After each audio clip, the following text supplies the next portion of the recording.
I want to ask you something, and I want you to actually think about it before you answer. When was the last time you were completely honest with yourself?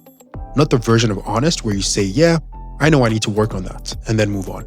I mean the kind of honest that makes you uncomfortable. The kind where you sit with something and go, okay, is this actually on me? My name is Timmy. Welcome to Timmy Data Space, where I talk about data, AI, careers, and honestly, the stuff nobody teaches you in school. Today is a different kind of video. No charts, no frameworks, no regulatory acronyms, just me talking to you about something that I think is generally underrated. The practice of being brutally honest with yourself about your own life. Pretty saying. There's a popular notion that goes, the unexamined life is not worth living. Now, that is a heavy statement, but what I think he was actually really getting to was most people go through life reacting, moving, achieving things, failing at things, and never once stopping to actually look at the patterns underneath all of it. Never asking, why do I keep ending up here? Why does this keep happening to me? What am I actually doing, and is it working? I'm in my late 20s, and on paper, things look decent. I have certifications, I got my master's, I bought real estate, I have a career story that I'm proud of.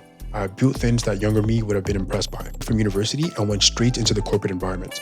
My first real job came out of an internship. I converted that into a full-time role on a compliance team, and that was genuinely exciting. It felt like proof. It felt like, okay, this is the beginning of something. And for a while, the milestones kept coming.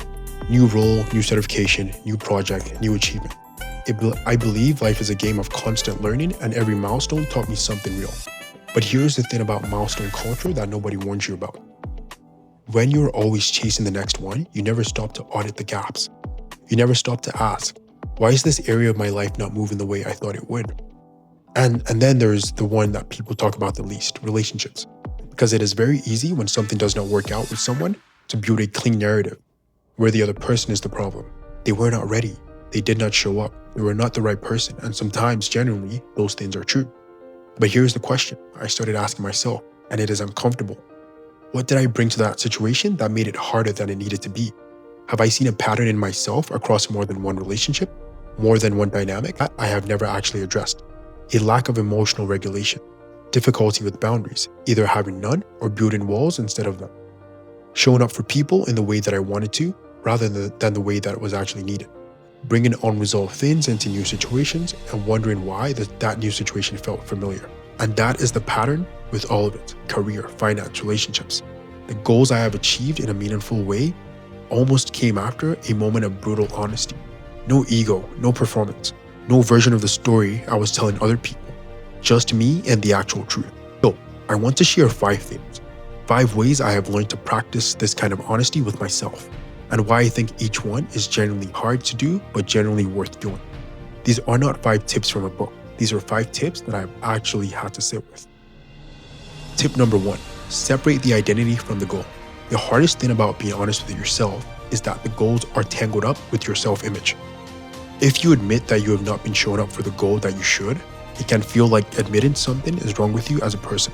That is a trap. The goal is not you. The goal is a target. You are the person who is or not building the systems to hit that goal. Learning to separate those 2 things, your identity from your current performance, what allows you to audit yourself without it becoming a crisis. Ask yourself, am I avoiding this honest conversation because the truth about the goal feels like the truth about me as a person? Because if yes, that is actually why you need to have that conversation with yourself. Tip number 2, name the actual pattern, not the symptom. It is very easy to say I am stressed, or I am burnt out, or things have just not been flowing lately. Those are symptoms. The pattern underneath it is usually more specific. And this applies everywhere: your career, your money, and especially your relationship. Because in relationships in particular, we are very good at naming what the other person did wrong.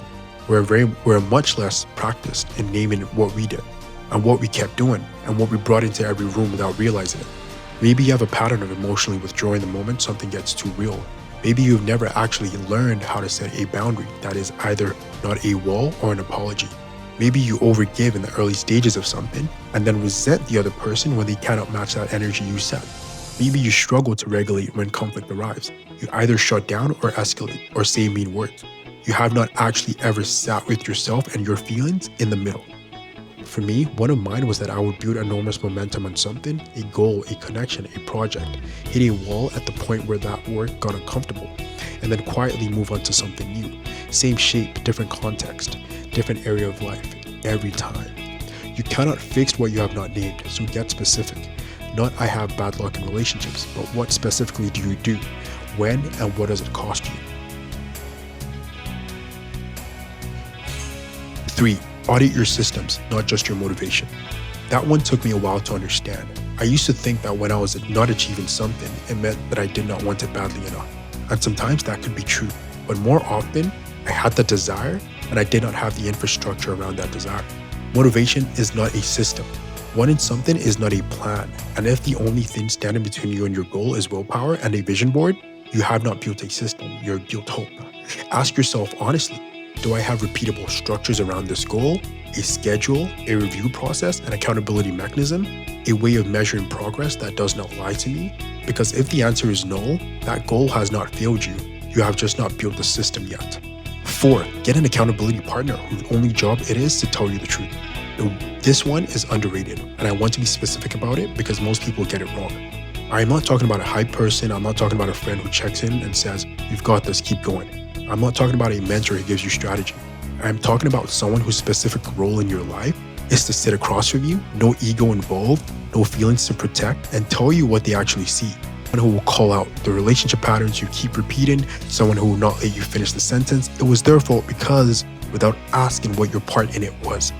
That relationship has to almost be contractual.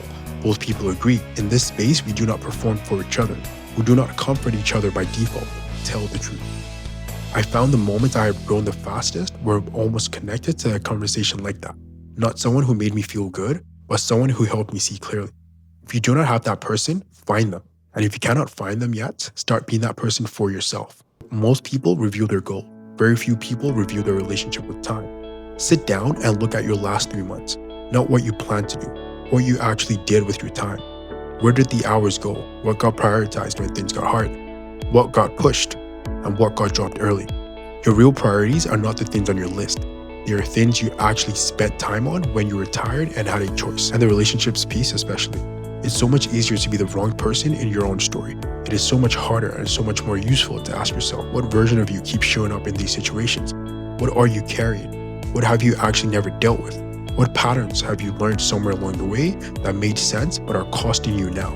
That is not self-blame, that is self-awareness. And there's a significant difference. I am not sharing this because I have it figured out. I'm genuinely in the middle of figuring things out. And I think a lot of you watching this are too. Your 20s are the chapter where you learn who you are. And part of that, the part that does not get talked about enough, is learning to have an honest relationship with yourself. Not pushing honesty, but the kind that sees you clearly, without the ego, without the performance, without the comfortable stories, and ask, what do I actually need to do differently? That question, taken seriously, has done more for me than any motivational content I have ever consumed.